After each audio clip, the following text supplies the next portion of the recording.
सो hi everyone, ये मेरा channel है rhythms of nature and life. तो प्लीज़ इसे लाइक कीजिए, शेयर कीजिए और सब्सक्राइब कीजिए।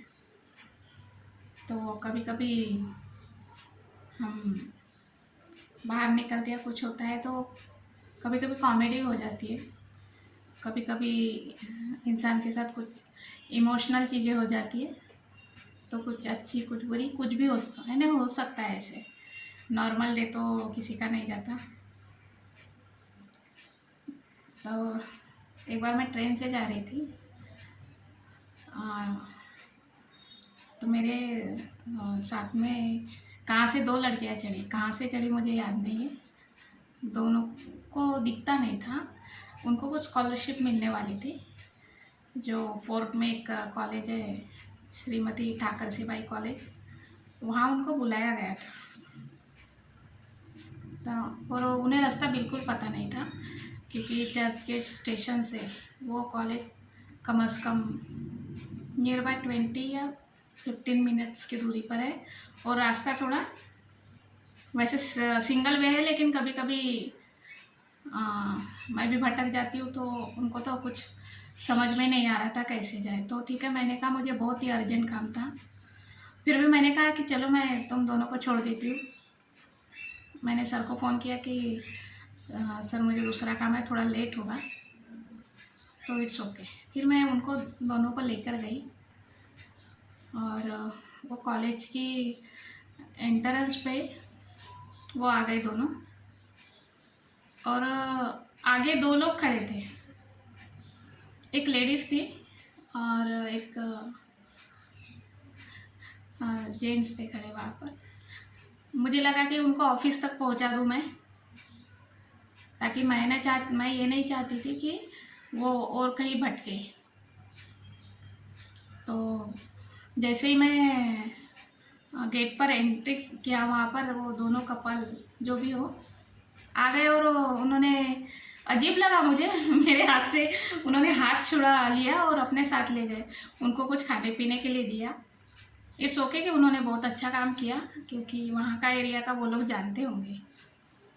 लेकिन जो प्राइमरी हेल्प जो कहते हैं, वो मैंने की थी। मैं ये नहीं की थी कि मैंने किया था, वो मेरे साथ मिल गए तो मैंने ला कर दिया। तो कभी कभी क्या हो जाता है ना, हम किसी का साथ ऐसे कितना दिलो जान से निभाते हैं और आगे से कोई आ जाता है खींच के ले जाता है। ऐसे हो गया। मुझे उसके बाद का बुरा नहीं लगा, क्योंकि जितनी मैंने हेल्प की थी उनकी, वो अपने डेस्टिनेशन पे पहुंच गए थे। आगे तो उनको जो भी प्रोसीजर है तो उनको कोई भी बता देता। मुझे कुछ इतना बुरा नहीं लगा, क्योंकि इट्स ओके कि आगे भी उनको कोई हेल्प करने वाला था। तो सेम वो कम से कम 2015 या 16 की बात है, मुझे कुछ ज़्यादा याद नहीं है, लेकिन इन बिटवीन तभी का है, 14-15 ऐसा कुछ। उसके बाद सेम मंथ में ये दो बातें हुई। उसी साल मैं ऐसे ही आ रही थी उधर से कहीं से, एक लेडी टकरा गई मुझसे, एजेड पर्सन थे। वो डोंबिवलिया कल्याण से आए थे। जो कुछ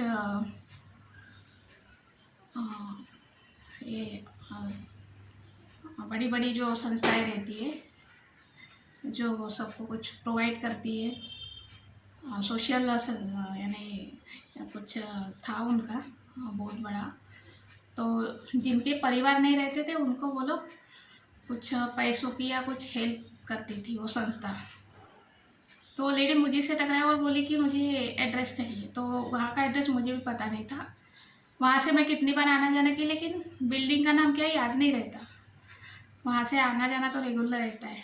तो फिर मैंने पूछ के उनको वहाँ तक पहुँचा दिया। तो कभी कभी बाद में उनको वहाँ से जो भी वहाँ के जो भी क्लर्क या जो भी थे, उनसे बात करवा दी। उन्होंने कोई डॉक्यूमेंट से वो सबमिट किए। तो इस तरह की आप छोटी छोटी भी किसी की मदद करते हो, ऑन द वे कोई भी मिले उनको सही रास्ता बताइए।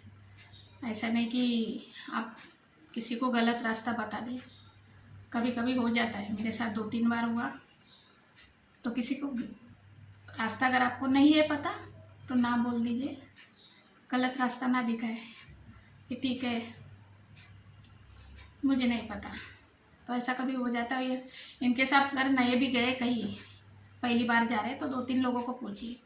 अगर 3 जगह अगर एक ही रास्ता सही दिखाया जा रहा है तो ठीक है, वो रास्ता सही है। लेकिन एक इंसान ने गलत, 2 इंसान ने गलत और एक ने अगर बताया तो उसमें और थोड़ी प्रॉब्लम हो सकती है। तो इस तरह का होता है। और दूसरी बात, किसी को भी कौन क्या पहन रहा है क्या नहीं पहन रहा है, किस तरह के कपड़े पहने, किसी को इस तरह बोलने की ज़रूरत भी नहीं है। हमारे मन में आ जाते हैं वो ऐसे वो वैसे, मन मन की बात है, कुछ भी आता है मन में। ऐसा नहीं कि हमारे दिमाग में न जाने कितनी बातें आती है, यानी तो वो दिमाग तक या अपने मन तक ही सीमित रखिए। किसी को सीधा मत बोलिए, ठीक नहीं लगता। कई बातें किसी को बुरी लग जाती है। अगर बोलना भी हो तो वन साइडेड लेकर उनसे बात कीजिए, कोई बड़ी बात नहीं है, उनसे इस तरह बात कीजिए। तो ये इस तरह का कभी कभी हो जाता है वाकया। तो इसमें से भी एक छोटी सी बात थी। जब मैं मामा वगैरह के साथ रहती थी तो बाजू में एक लड़की रहती, इतनी यानी अजीब ही था वो उनका, अलग अलग सा लगे रहते, यानी किसी से ज़्यादा बातें नहीं, कुछ नहीं। लेकिन सारी लड़कियां जो है उस पर हंसती थी, एक ऐसी है, क्योंकि वो इतनी, उसकी हाइट बहुत ही थी, कम से कम 6-6.5 फीट थी वो, और पतली थी और बहुत लंबी थी वो, एकदम ही लंबी।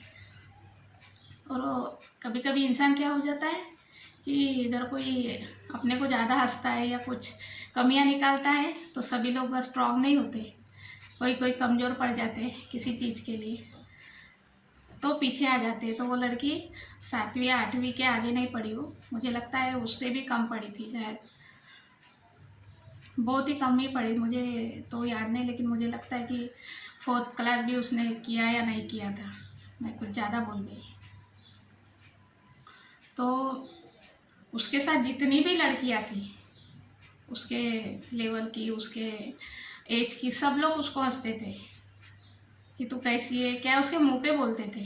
ये मैं छोटी थी तो सुना करती थी उनको। लेकिन पहली बार ही उसे कोई देखने आए, और जो पर्सन उनको देखने आए वो भी बहुत ही गरीब परिवार से थे, कुछ मजदूरी का वगैरह काम है, दिहाड़ी का काम करते थे।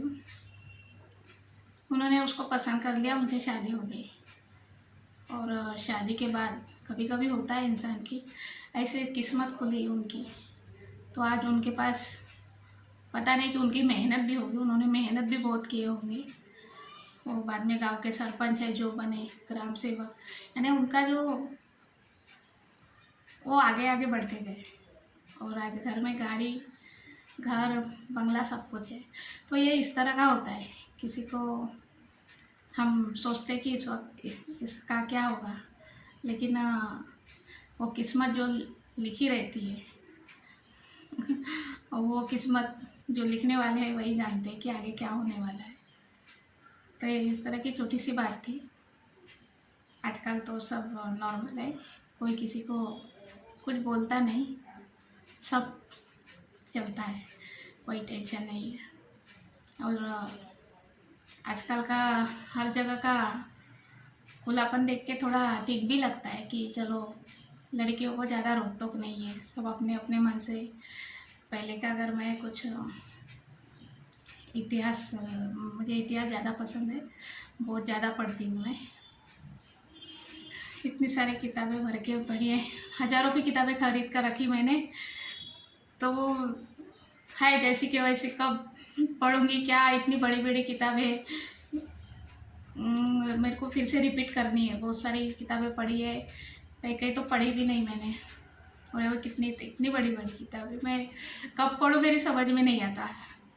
तो ये इस तरह का कभी कभी कुछ सोचने में इस वक्त गुजर जाता है। तो ये इस तरह की कुछ सारी किताबें मैंने संजो के रखी है कि कहीं उनको वो कुछ ख़राब ना हो जाए या कुछ। मुझे किताबें बहुत पसंद है। इतनी किताबें पढ़ने का इतना शौक़ था मुझे बचपन में। मामा के यहाँ अगर मैं 5-6 महीने में 1 या 2 बार हम जाते थे, तो जितने पेपर रहते थे मैं ले लेकर आती थी, जो जनरल नॉलेज या कुछ, और वो अभी तक थे मेरे पास। इतने कम से कम 10-20 साल मेरे पास रहे होंगे। बाद में मैंने पूरा साफ किया। तो एक इस तरह का होता है, कुछ मेन चीज़ें मैंने एक फ़ाइल में लगा के रखी। तो अलग अलग फ़ाइलें बना ली मैंने। लॉकडाउन में मैंने ये सारे काम कर लिए। फाइलिंग करना है, जो भी मेन चीज़ें अलग अलग, ताकि मुझे आगे चलकर कुछ काम रहा तो मेरे काम आ सके। तो कभी कभी ऐसा हो जाता है इंसान कि सोच नहीं सकता कि क्या करूँ। कभी कभी टेंशन आ जाता है किसी बात का। तो ऐसा नहीं कि हाँ बाहर निकल जाइए, मार्केट में जाइए, कहीं भी जाइए, इन बिटवीन अगर आपको लग रहा है कि मेरा घर कुछ इस तरह बिखरा सा है, तो उसको भी ध्यान दीजिए। थोड़ी साफ़ सफाई जो भी है कर लीजिए। कुछ किताबें रहती है बिना काम की, वो उसको साइड में कर लीजिए। कुछ चीज़ें रहती है उसको निकालिए, तो आपका जो समय है वहाँ फिल हो जाएगा। और आपके मन में जो भी निगेटिव भी विचार आते हैं वो थोड़े देर के लिए साइड में हो जाएंगे। तो इस तरह का काम कर सकते हैं अगर किसी की इच्छा हो तो। अगर आपके घर में सब कुछ करने वाले बात अलग है, लेकिन आप सारे काम खुद ही करते हो, तो छोटे छोटे काम भी आप खुद कर सकते हो। पंखा साफ़ करना है, विंडो साफ़ करनी है, जो भी है, तो आपका घर आपको ही अच्छा लगेगा। तो इस तरह की छोटी सी बात थी, मैंने बता ली। So thank you.